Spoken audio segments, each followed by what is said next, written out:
membership and connections within our city. St. Thomas Aquinas has also weathered the last many months with difficulty, as have many of the organizations dear to your hearts, I'm sure. The way forward is not to despair that our existing associational life is unfit for the challenges we face, but to get back out there together and make it fit for purpose. That means, for one, continuing our core missions, whatever singular, weird, or arbitrary thing we do that has sustained us for this long and enriched the variety of our city in our doings. For two, continuing to provide an opportunity for participants at all levels to get involved. And for three, to be open to creative connections, to put ourselves in places where we will encounter the unexpected, because that's the only way we'll ever really find out what's next for Philadelphia, and if we are so lucky to be part of it.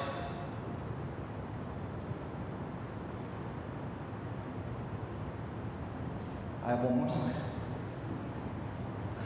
I'd love to hear from any of you after this talk about the things you do, about what you're involved in, especially if you have ideas of what we might do together. And to absolutely everybody out there and all of your friends, Golden Sunrise is looking for members.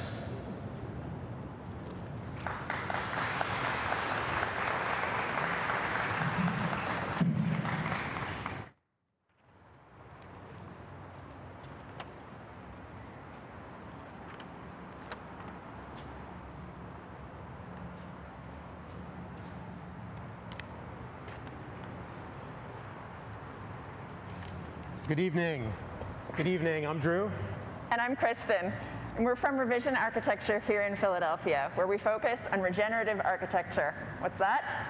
It's an approach to the built environment that focuses on doing more good instead of doing less bad. We see this as the bright future of our city.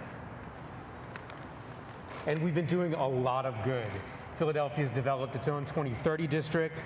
We've upgraded our energy code past the state minimum. We're nurturing a thriving green community, and we continue to focus on the intersection of social equity and the built environment.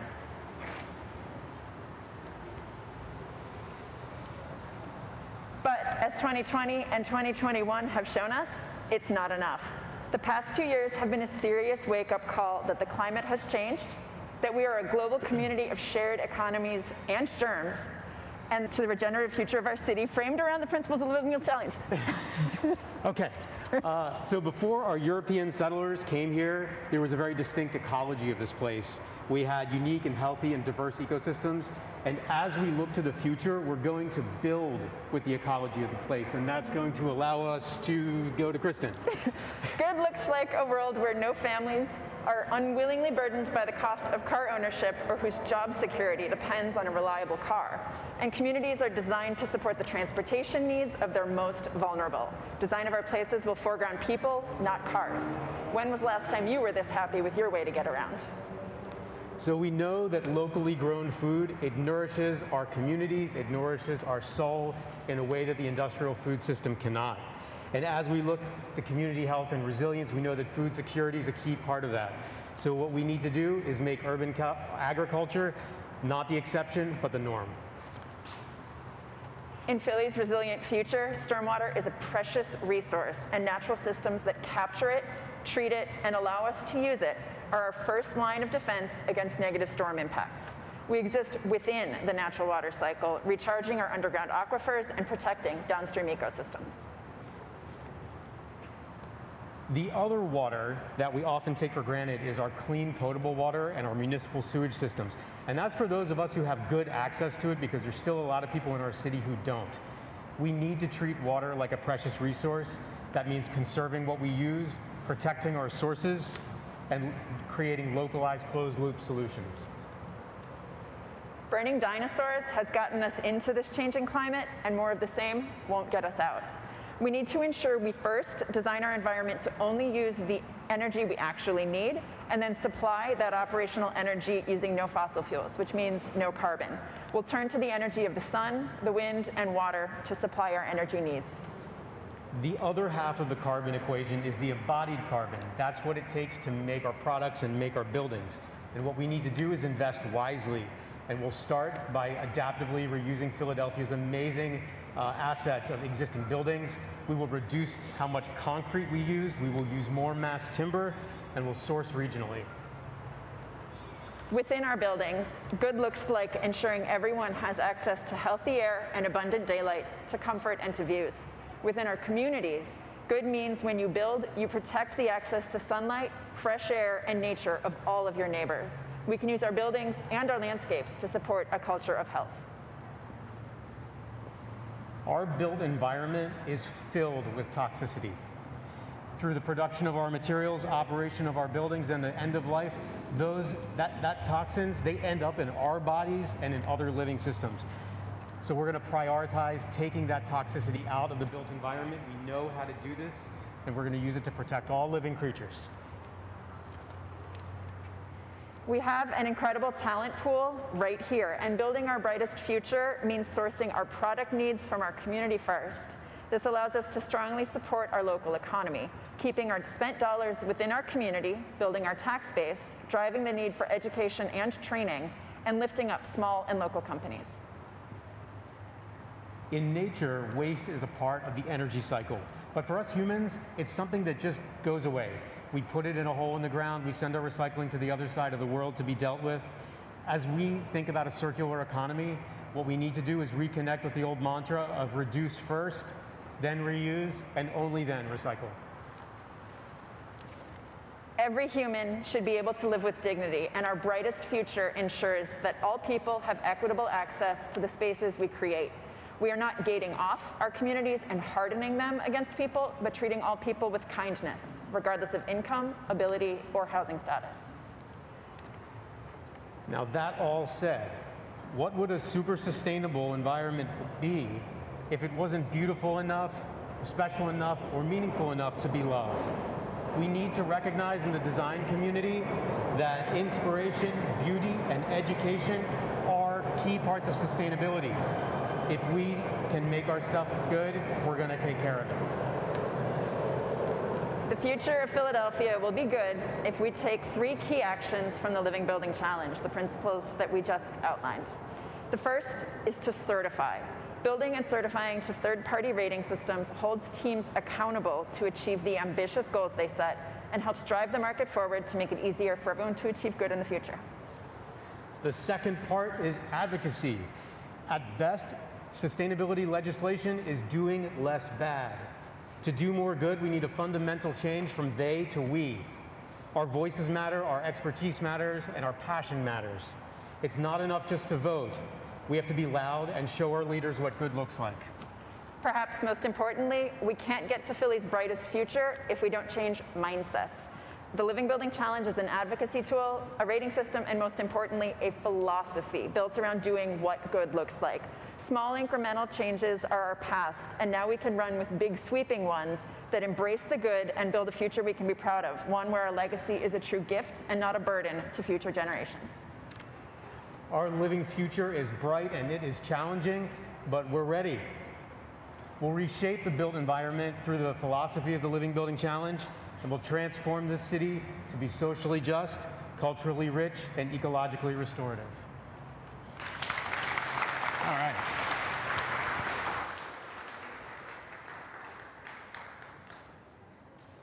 Hello, everyone. My name is Chitsanzo Isaac, and I am an adjunct lecturer at Jefferson University. I'm going to share some ideas that I did some research on with a colleague of mine called Olitan Awomolo. Over the world, the COVID has shown the vulnerabilities in social and urban structures and systems in communities, and it has also uncovered systemic inequities among many communities due to separation that we all faced.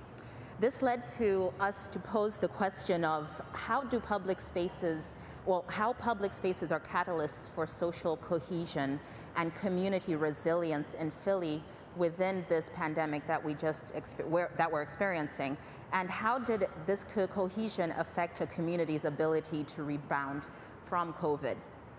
So during the pandemic, public space became a dynamic place of gathering and of well-being and also civic expression. And this was so important because we did need a place to outlet these feelings and these emotions and this angst that we were holding in. So this led us to view public space under the lens of interculturalism. And this is when you focus on community interaction of people from different backgrounds and shared community memberships. And then we can see a better interpersonal contact, creating a sense of belonging within neighborhoods. So because the pandemic safety measures of separation put a strain on mental health, public spaces like parks, plazas, and public playgrounds played a large role in creating much needed opportunities for social interactions. So our research attempted to look at the role of urban space acting as a vehicle for social cohesion and connection. We wanted to see exactly what was the formula that held people together and that let people come together and survive all of this, because we kept hearing that we're all in this together, so we wanted to see what it was. We needed to identify a community which fulfilled the criteria of an intercultural neighborhood within Philadelphia, and that community was chosen off of the race, age, incomes, strong social community ties, and also cohesion. And in the end, we picked Germantown in Northwest Philly. And it showed that it was a very intercultural community because it has a lot of community groups and organizations and Facebook groups. And we had a range of community-led initiatives. And this indicated social cohesion and ties, which we did think were very good to look at. Germantown is a very diverse place, for those of you who haven't been there yet. And it's very diverse ethnically in terms of income and also urban fabric. It's one of the oldest neighborhoods in the city, and it holds a lot of history, and it holds a lot of history of inequity as well. So this was important for us to see because it is racially diverse and integrated, and it has developed its own culture, which was important for us because we used, it allowed us to get insights from the community much better. We used community survey and observations to collect our data.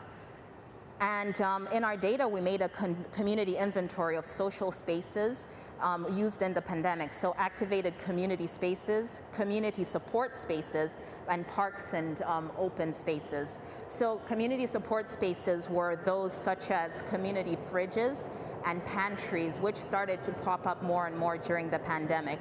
And we looked at spaces that were used for community gatherings, such as cafes or the free library or parks.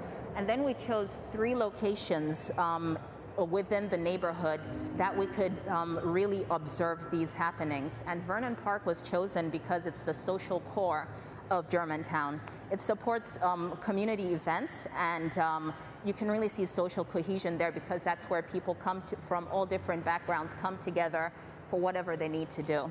You have playgrounds and you have sports grounds, and it was very alive during the pandemic.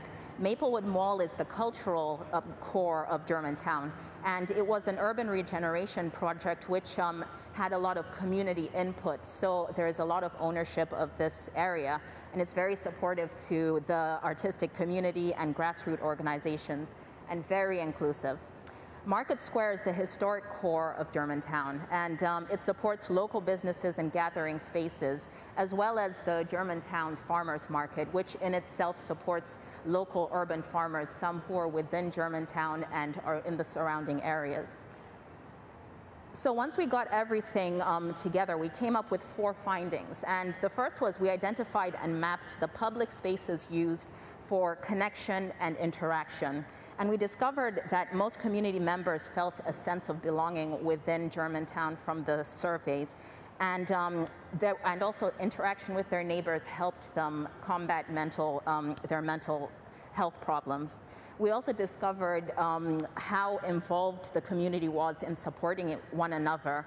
And most of them took part in food distribution and in COVID awareness, and just mobilizing in the community to help those who were vulnerable and who couldn't who are having problems.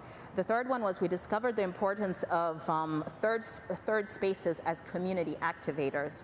And these spaces where are where resilience in the community was identified. And we identify this as not just connection between members, but also the exchange of culture. So we saw this at Uncle Bobby's and the Free Library, for example. And then the largest challenge identified by community members was gentrification and development in that neighborhood.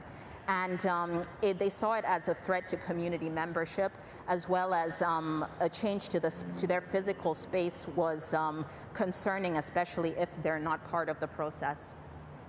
In conclusion, we found a positive connection between areas with increased public space usage and social cohesion.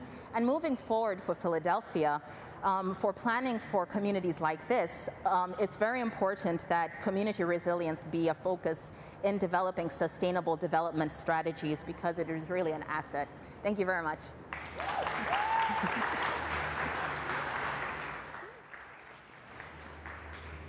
Hey guys.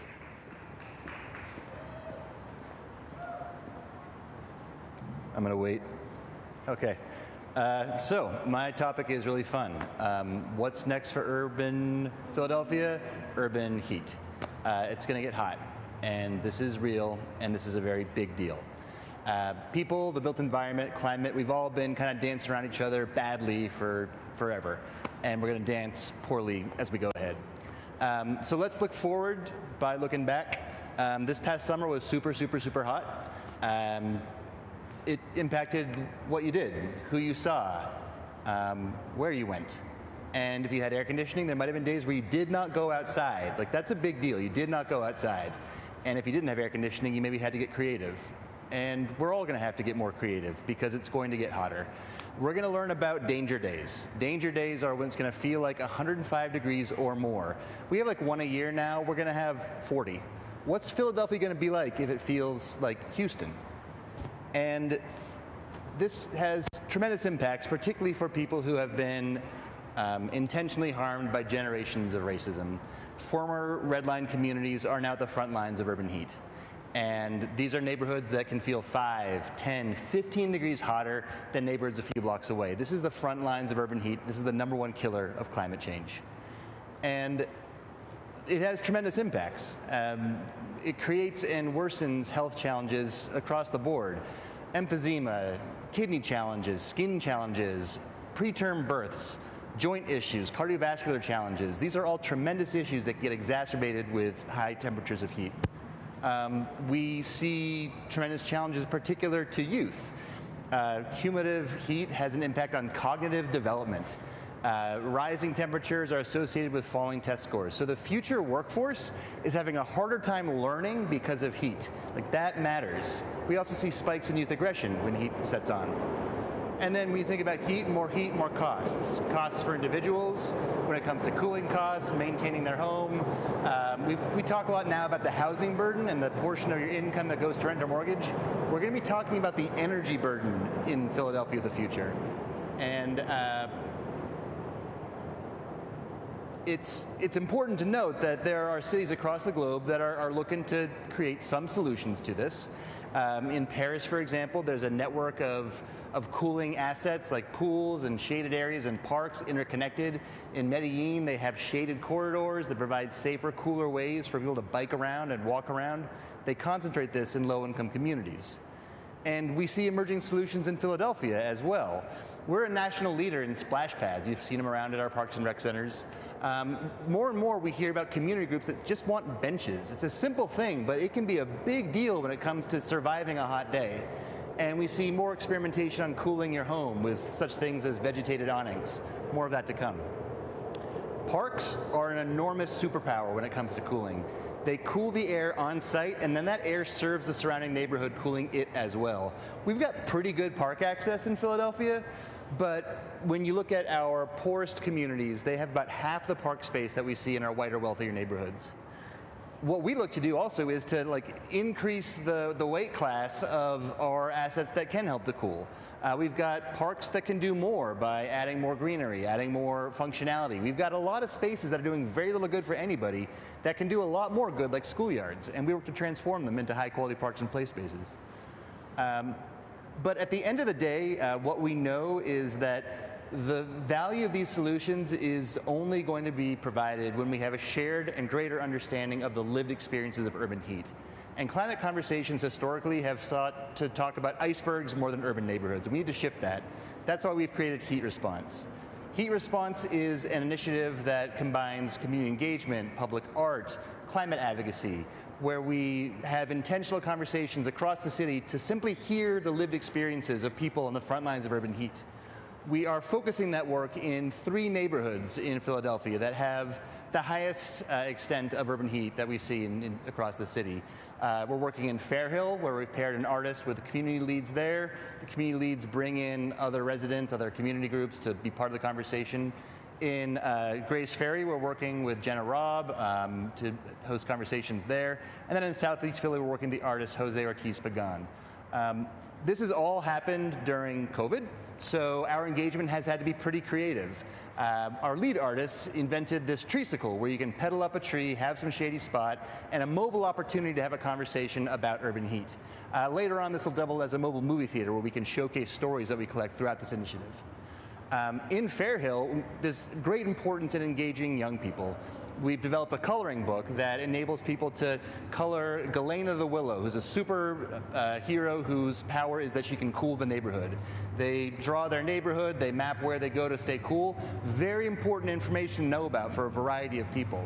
In Grays Ferry, we have a postcard exchange where young people are sending questions to people living in a senior facility about how they deal with urban heat.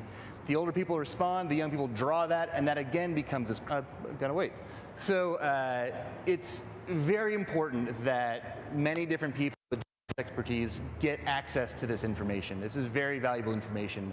We have a great advisory team made up of different city agencies, nonprofits, who can all listen for different things in sustainability, public health, or social services. And what we also know at the end of the day is that the key solution to urban heat is that people simply know one another. Our parks and our open spaces are key platforms where neighbors can learn more about each other, share information, and find new ways to work together. And one of our community leads shared that sharing information is an act of love, and we certainly believe that. When we ask what can you do locally, I'll offer a few different things. One, urge Congress to pass the Parks, Jobs, and Equity Act. It could provide tremendous support for parks and open space. Advocate locally for green schoolyards and parks, and then perhaps most complicated, just get to know your neighbors.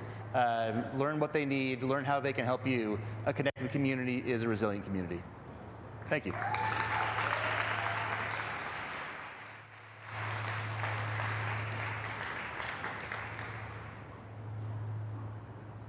Okay. Hi, everyone. Just going to wait till this starts.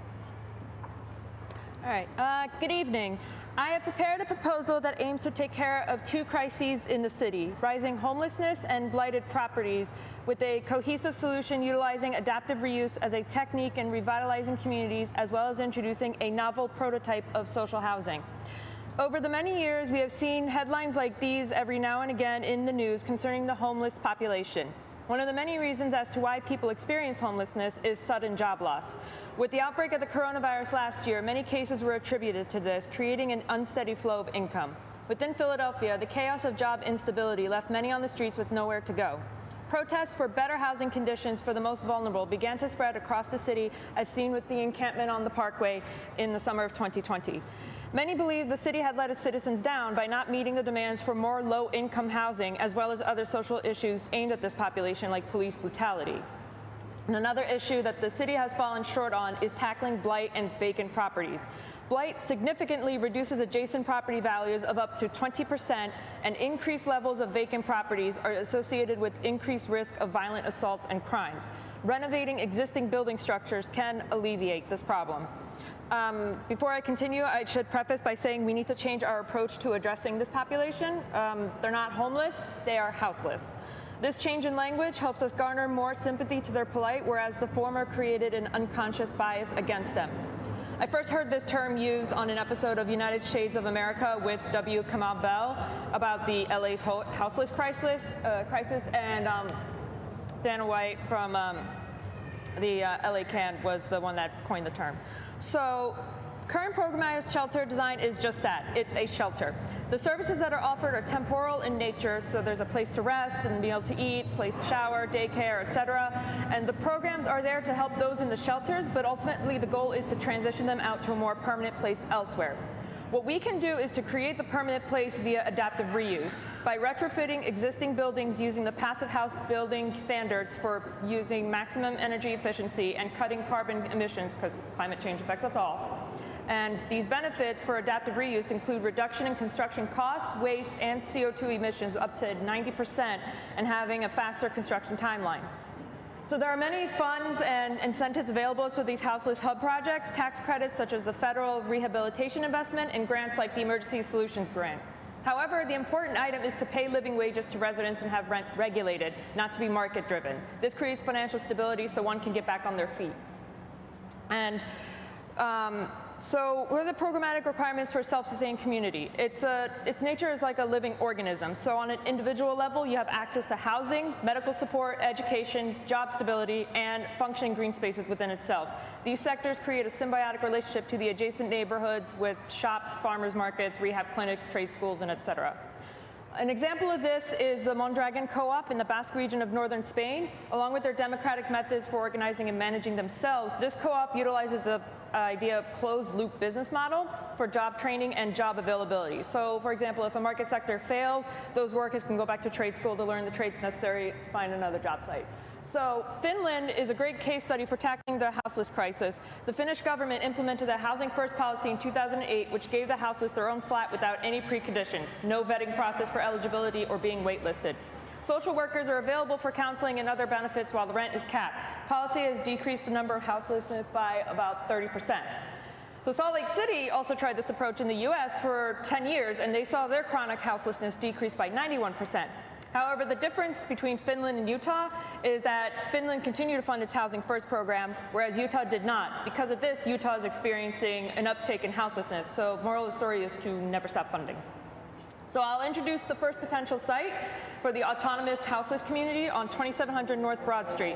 This 10-story industrial building allows for all the programmatic spaces mentioned earlier to be in one building. It's centered between Temple University and Temple Hospital, as well as many transportation hubs. And I have some sketches in the back that I am working on if you want more details of the housing model I'm creating. And another potential site is 2300 Market Street. This campus will have a focus on the education and job training portion of the program, as well as residential living, because selling newspapers written by the homeless is not enough for financial stability. They need to be paid with living wages. An example of this case study is like the empowerment plan. So, in 2011, student Veronica Scott created a prototype jacket that doubled as a sleeping bag for the houseless population in Detroit, Michigan. As she continued her project, a houseless woman came up to her and said, "We don't need coats, we need jobs."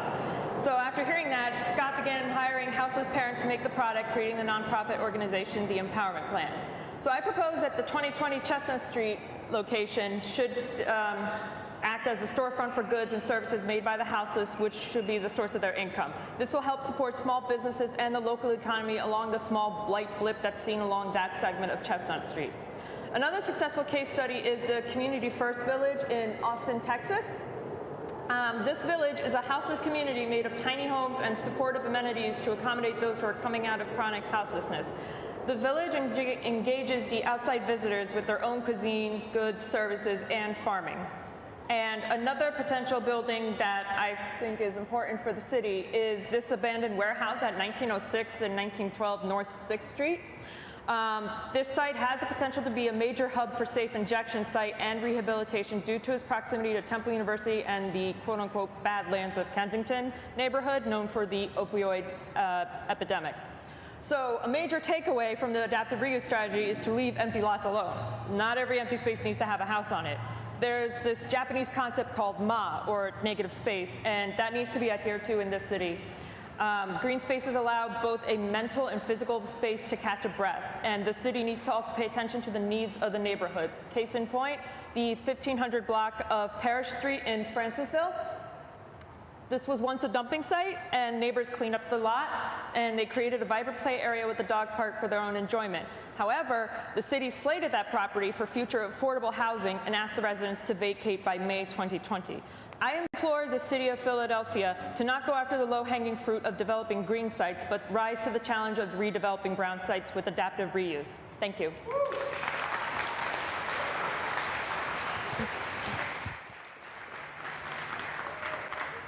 Hello, good evening. I'm Jeff Barg, and I write a column for the Inquirer called The Angry Grammarian. So I'm going to talk about some words and phrases that you really shouldn't use anymore. And I start with an apology, because a lot of the words that I'm going to be saying over the next 6 minutes or so are offensive. I don't mean offensive like swear words, because I don't actually believe in swear words. I think that George Carlin had that right. But they're words that, as I said, you should stop saying, because they are harmful. And I repeat them here only to examine and unpack them honestly. So maybe you learned when you were growing up that you should not use the passive voice, but nobody told you that doing so could be a matter of life and death. Passive voice eliminates agency, it eliminates responsibility, and that has a big effect on how you interpret what you read. I started collecting examples of this last summer after Derek Chauvin murdered George Floyd. Note what I said there. Derek Chauvin murdered George Floyd. I didn't say after George Floyd was murdered, because that lets somebody like Derek Chauvin off the hook. I went looking. These were not difficult examples to find, and each one of these sentences influences how you interpret what you're reading. They ignore or bury the fact that, it was people who shot those rubber bullets at protesters, or who fired those tear gas canisters, and they can shape whether you fault the police or the protesters for violence, and whether you think the cops acted too aggressively or appropriately. So avoid the passive voice where you can, is the moral of the story here.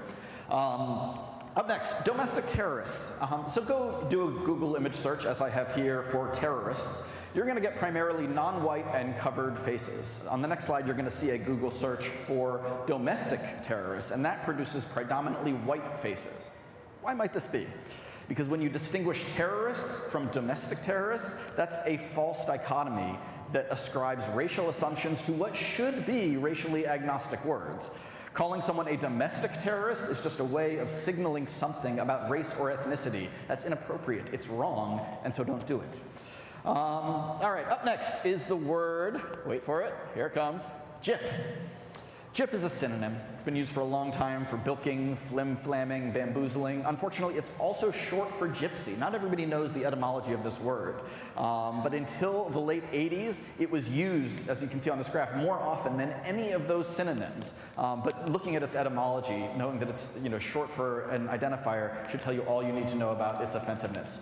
Peanut gallery refers to the people in the cheapest seats in a theater. That is all of you tonight, because none of you paid to get in here. But its first documented usage was actually 1867 in a New Orleans newspaper, which referred to, and I quote, the darkies in the peanut gallery. It's really important that we know these words' history so we can know when it's better to choose a different word. FOLX, folks, was added to Merriam-Webster's dictionary this year, and it says that folks is used to, quote, signal the inclusion of groups commonly marginalized. But FOLKS was already gender neutral, already race neutral, and so this is just performative, that's annoying, and it's not helpful. So before the 2020 election, the term legal vote, which I want to talk about next, twice peaked in American history. 1810 marked the start of voting restrictions in the United States, including Pennsylvania, where free African Americans lost the right to vote. And then in 1876, the next time, Samuel Tilden had just won a close popular vote over Rutherford B. Hayes, but there were 4 states' results that were disputed, and so neither candidate had an electoral college majority. Does any of this start to sound familiar? And the resulting compromise of 1877 led directly to poll taxes, literacy tests, and things that disenfranchised black voters all across the South. This is the history of legal votes and why the term is so problematic now. So like with passive voice, somebody also might have told you once, don't use adverbs, they're bad. And in many cases, that's because you can make a stronger sentence by eliminating an adverb, replacing it with an adjective. These campaigns or tactics that are referenced here, were they racially charged or were they just racist? Racist is an adjective, and in every one of these cases, it would make for a stronger and more accurate sentence. Stephen King once wrote that the road to hell is paved with adverbs. Don't do anybody favors by calling something they did racially charged or racially coded. Racist is the more accurate descriptor here. Next is a nursery rhyme that you may be familiar with, Eeny, Meeny, Miny, Mo. But think about the second line of this. If you grab a tiger by the toe, do you think that it's actually the tiger that's going to be hollering? The original version of this nursery rhyme, which you don't hear as much anymore, but you can find in books, the tiger was actually a much more hateful word that also ends in G-E-R. You can imagine what that is. All right, no can do. So I know that this is Philadelphia. Trust me when I say that I love Hall & Oates even more than you do. But this innocent-seeming phrase is actually derived from 19th century Pidgin English, and Americans, those wonderful Americans, said it to mock Chinese immigrants. I can't go for that. Neither should you. All right, the unvaccinated. So look up the noun unvaccinated in the dictionary. I've done this for you. It's not in there. It's not a noun. It's in there as an adjective, but in the last few months, and you can actually measure this, usage of the unvaccinated as a noun has actually exploded. That's really significant, and it's also a big problem, because it's a move away from using unvaccinated as an adjective, as in unvaccinated people. You know, for the same reason that it's dehumanizing to refer to a disabled person as the disabled, when vaccinated people refer to the unvaccinated, it dehumanizes those people and draws a deeper wedge between the two groups. But also referring to the unvaccinated as a group can make them feel like, hey, I'm a part of a group. And it takes this decision to not get a shot and makes it seem like an innate characteristic and in a desire to be a part of this tribe. Unvaccinated becomes not just a choice, but a definition of who somebody is. And once that happens, it's a lot harder to convince those people to get a shot. All right, I wanted to finish up with a few things that are not necessarily offensive, but really just overused, and so you should stop using them all the same. If you said it is what it is today, as somebody said to me in a meeting, you didn't say anything. That sentence means nothing, so stop using it. I don't know who needs to hear this. This is another one that just comes up way too often. You do know who needs to hear it, so tell them directly. Asking for a friend. No, I don't think you actually have any friends. It's actually you. All right, it me, unless you are gritty, and I don't see him here, he's pretty recognizable. Stop saying it me, it's way too overused. I'm not crying, you're crying. Again, that comma splice, first of all, is gonna kill you every time. This phrase makes me cry because I hear it way too much. And finally, thank you for coming to my TED Talk. This is something that people say when they want to pretend like what they said is really profound. It's not that important. But that said, thank you for coming to my PHL, Fast Forward PHL Talk. Thanks.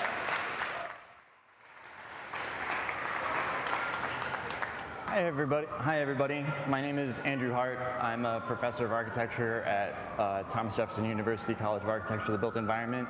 It's a fancy way of saying that I get to teach freshmen and sophomores who already want to draw, but I'm 30% complete. I have been a visitor in North Philadelphia for 20 years. It's my privilege tonight to share with you some lessons that I've learned, not from college, but from my neighbors, and not from my professors and colleagues, but from my students. I really want to talk tonight about a student who decided that reaching out to youngsters to get them interested in historic preservation would best be done by a children's book that's about to get published, or a fellow student who invited me to a podcast in London talking about awareness. But unfortunately, right, this is the question that my students are asking me about. What is Philadelphia? And the answer to that question, as we were all in the streets, was coming from empty desks. So I looked to my colleagues, right? And lots of my colleagues all over the place are doing all sorts of things. Check out Design as Protest, and you will see various amazing things happening. There was amazing things happening on our campus, students getting together, having conversations. You're already going to have seen this slide tonight several times, because if you look up redlining, this is the image that you get. You get our city. And a lot of people say, well, that happened in the 1930s. You've already heard tonight why that's continuing to be an issue. But also on the side there, in Francisville, you've also heard tonight about the history that is being lost while we're paving it over with new stories. Those stories are really important. And how do we get students to listen to and tell the stories of our neighbors? These are just a few images of history and people. If you are a designer, you have an obligation to build for the future. So we have a lot of stories to tell in this future that we are writing for ourselves right now. Where are you going to find yourself in this is what my students said to me, and I don't have a very good answer for it. So instead, we looked at what North Philadelphia has already shared with us. The artist Doc's Thrash and the preservation of the Doc's Thrash house. It's an amazing landmark that you can make a difference with right now. We went and had reviews and critiques with kids in North Philly and around the world. We drew and we drew and we drew until we couldn't see each other's drawings anymore. And the students said, please ask us more questions. So we chucked the syllabus and we asked the students more questions. What do you think design school should look like? What should our curriculum be like? What do you value? What kind of university do you need to go to for the future that you're going to live in? What would you like to share that we can do right now? And I'm going to share with you images, and I've gotten these students permission to share with you their words in their words. For the image on the right, the student said, on one side was a building designed by the architect. On the other one is a building designed by people. I want to learn about the building designed by people, not about the architect. When asked, what could we do to diversify school right now? They said, how about you give us access to diverse entourage? That's the scale figures we put in our drawings. How about you give us professors that look like us? How about you give us reviewers that look like us? I have 21,000 screen grabs of 21,000 comments that students gave me between 2020 and 2021. My photo library was not even 21,000 photographs before COVID, and these are all the words that students are willing to say. Most of them are in Post-it notes that only I can read. But here's some of what the students said that they wanted. This is how they want class to run, which frankly was a tougher rubric than the one that I had written for them. This is how they want to be reviewed. These are their best practices. This is what second-year students value as best practices. These standards are harder than the NAB, NCARB, and AIA standards. This is how they were going to have class. This is how they want to have final reviews so that everybody can speak, including the quiet students who don't like speaking in front of people. These are the images that students started to build based on those best practices and those reviews, including review by Post-it note, which means that you have to write down something and you can't, quote, be nice, you need to tell me how to get better. That way they can put the Post-it note in their sketchbook and remember it for later. This is the image of that space that student wanted to hear about in Rome. But if you can see the Philadelphia embedding itself in that Roman bath, that is from the student, not from me. So then the question is, associates, designers, faculty, colleagues, what are we going to do? How do we answer their questions? Bernie is not enough to put in your drawing. How do you appeal to students and tell them, show them that you want to welcome them into this profession, into this city, into this world? These are some of my students on the left, overlooking a flooded Delaware River. On the right is the Mander Playground, which is slated to get rebuilt in an amazing way with an amazing BIPOC designer. There are projects like this happening all around our city that our students are hungry to get involved with. Mentors are not required, they are priceless. The NCARB list just came out this year. The most valuable thing that you can do to get somebody registered is to be a mentor. You can model solidarity. You can show up. You can insist that if you're showing up, somebody else should show up with you.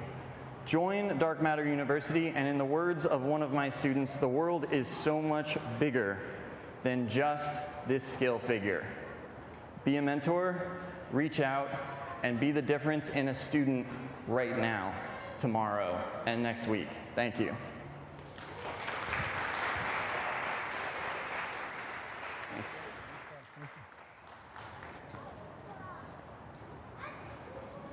Hi, everyone. Can you hear me? I worked hard on this, so you need to hear me.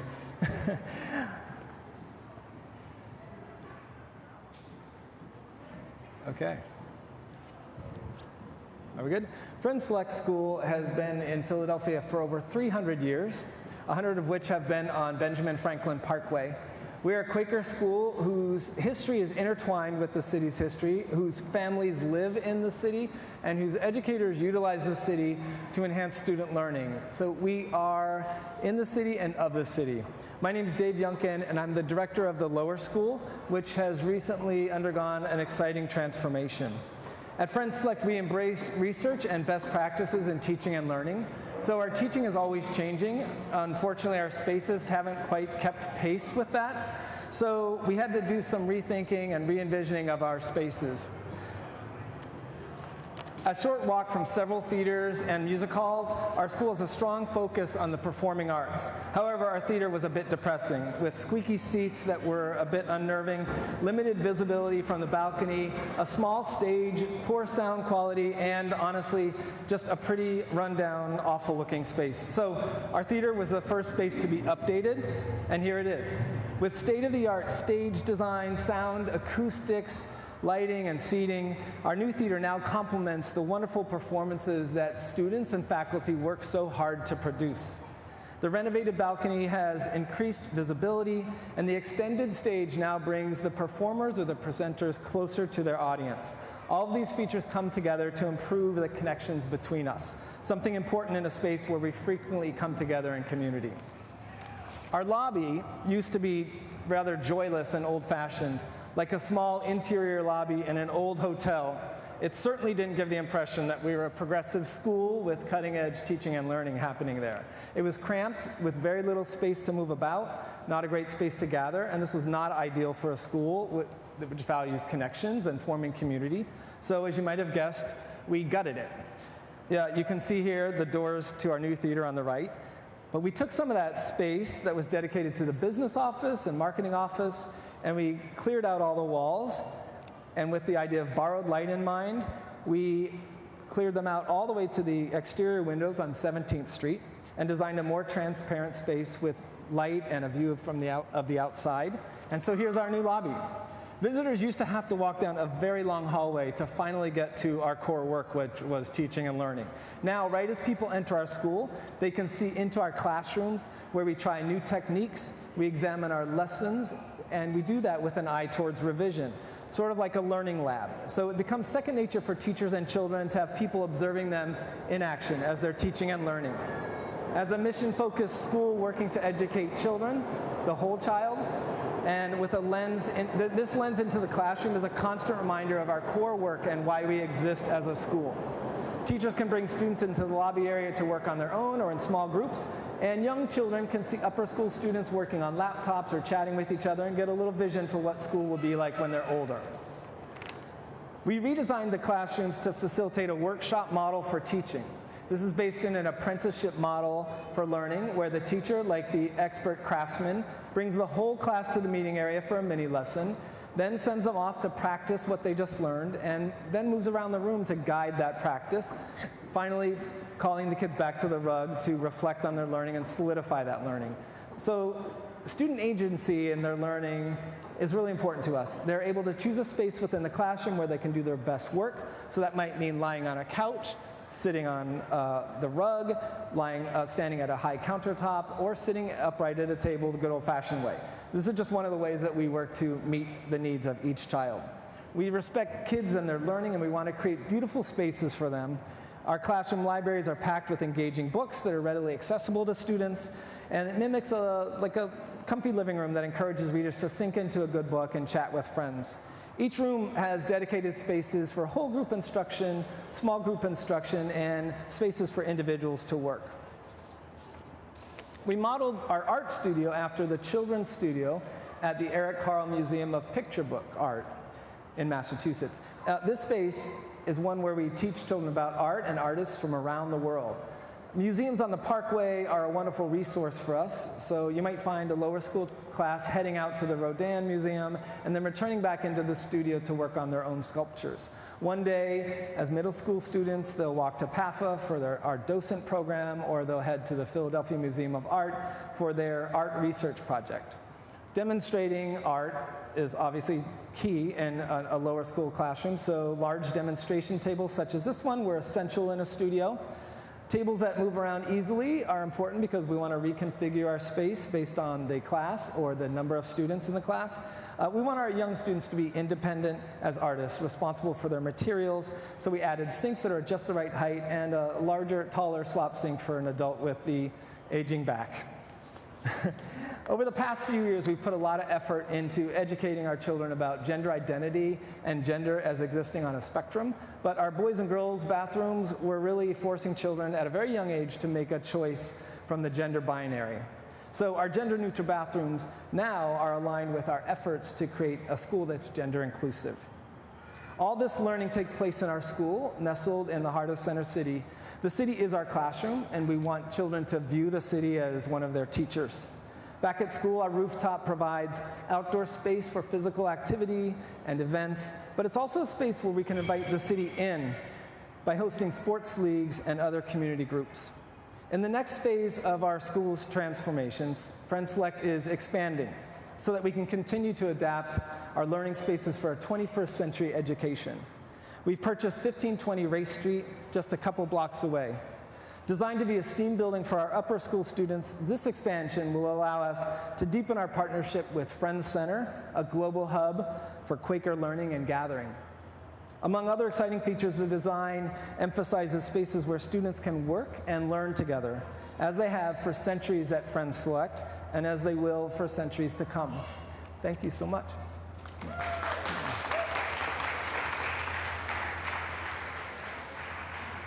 Good luck.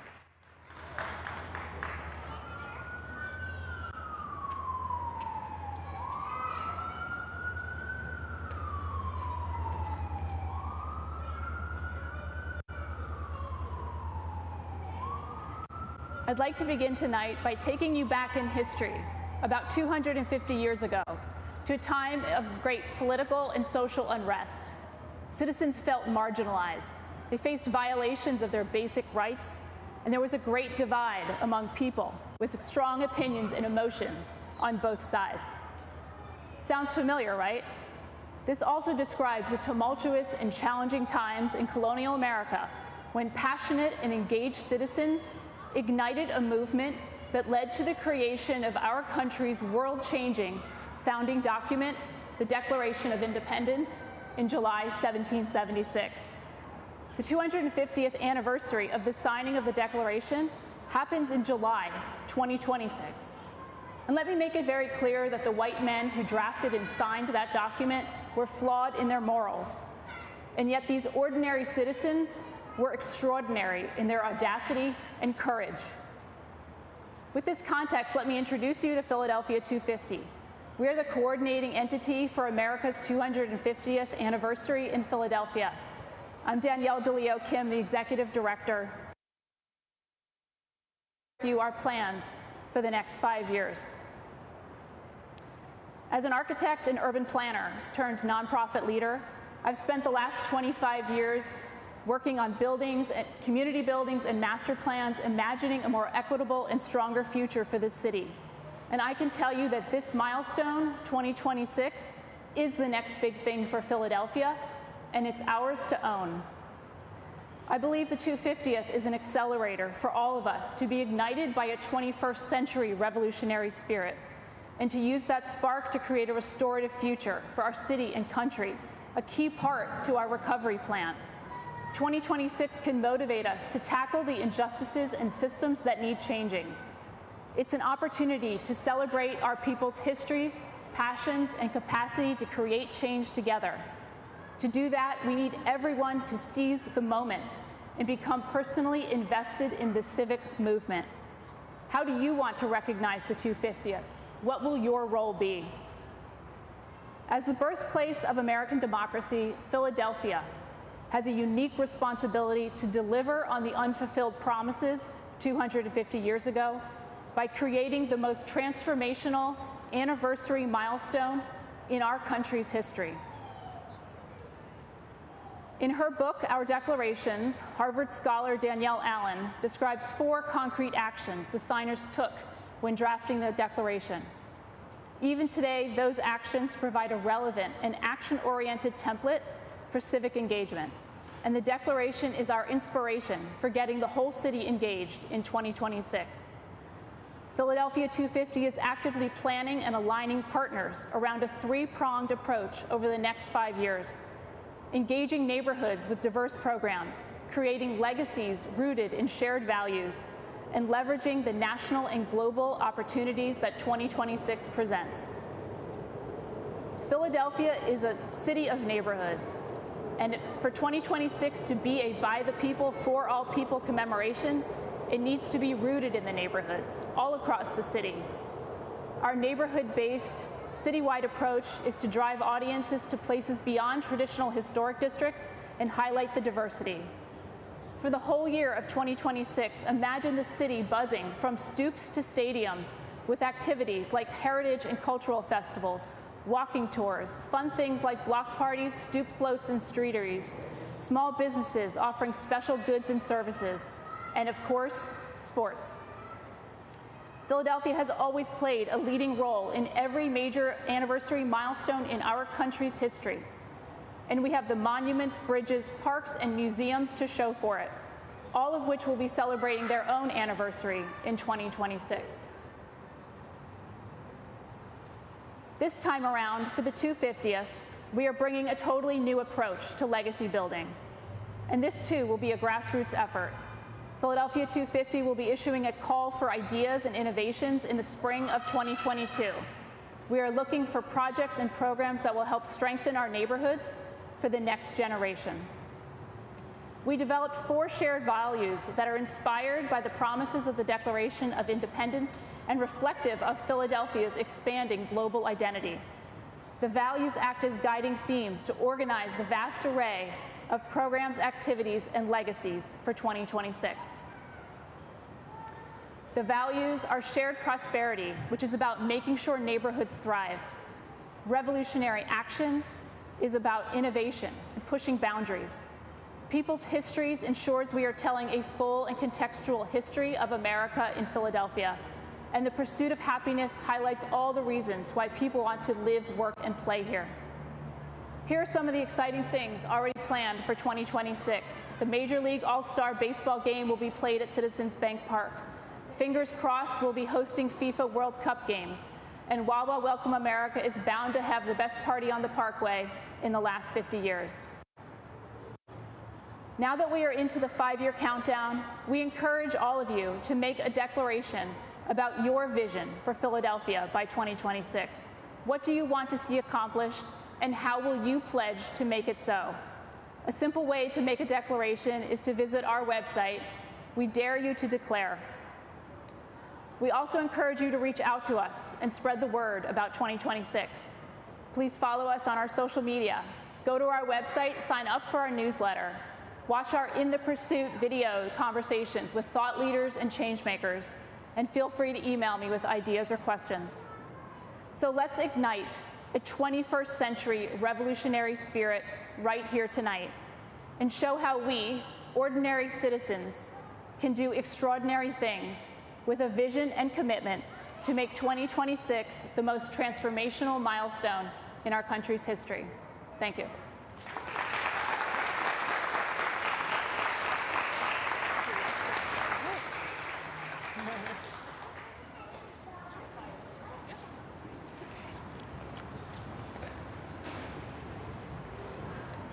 It never fails, even 10 years later, an inspiring lineup of ideas for what's next in Philly. You can continue the conversation with all these presenters once we're done here at the Pier, but we want to take this opportunity to thank all the presenters once again for sharing their big ideas. Please give them another round of applause. Also, our gratitude to event sponsors Pella Windows and Doors. You can find them at the table right behind you. And AIF Philadelphia for their support of the city's emerging design professionals. Also, a big thank you to all our volunteers this evening. I would also like to thank the team of Color Space and Surround Photography for tonight's live stream, and also for helping us with the event year after year. We couldn't do it without you. Before you go, please fill out a survey so we can make the event even better next year. We'll also make a digital version available on the event blog, fastforwardphilly.blogspot.com. If you would like to offer your own #What'sNextPHL presentation at a future Fast Forward, please let us know. We'll also be posting the event video and next call for presenters, so sign up at the table if you'd like to receive those notifications via email on our distribution list. And there's still more Design Philadelphia Festival going on through the weekend, so check it out. Our thanks again to everyone for coming to Fast Forward, and have a great night. Thank you. All right. Well done. Well done. So is our chapter over?